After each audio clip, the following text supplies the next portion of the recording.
प्रत्येक वस्तु को, चाहे वह सजीव हो या निर्जीव, उन्हें चलना ही है।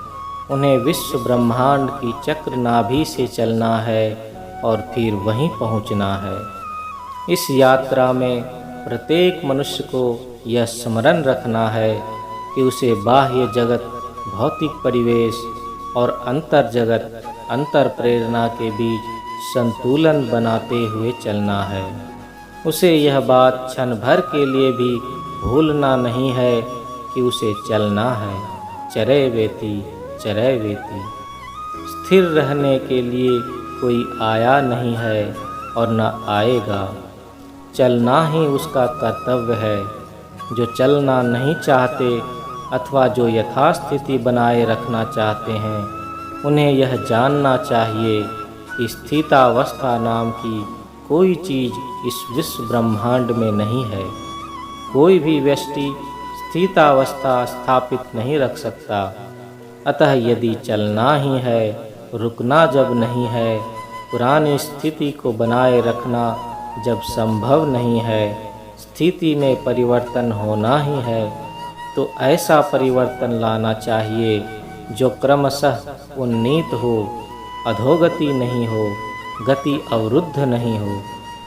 जो यह लक्ष्य रखते हैं वही दुनिया में कुछ ठोस काम कर सकते हैं, कर सकेंगे।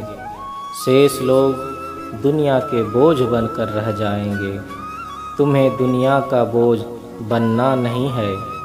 कलिः शयानो भवति संदेहानस्तु द्वापरः, उत्तिष्ठ त्रेता भवति कृतं संपद्यते चरन्।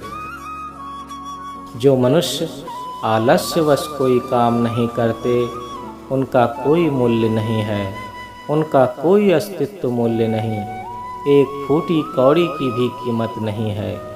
और जो चलता है, चलने से श्रम सीकर उसके ललाट पर चमकते हैं, वही व्यक्ति परम सौंदर्यवान है और उसकी सुंदरता देवताओं की भी श्लाघा का आधार बन जाती है।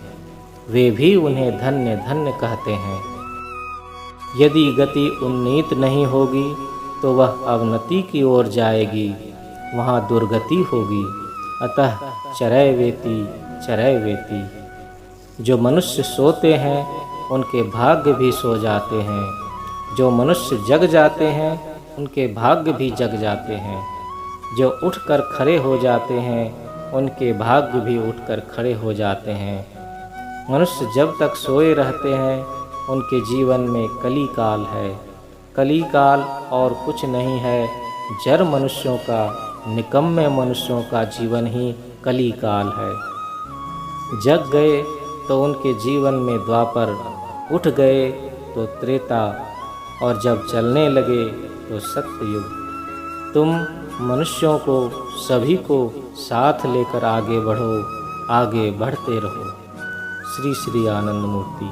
संध्या दर्शन, टाटा नगर, 7 अप्रैल 1984।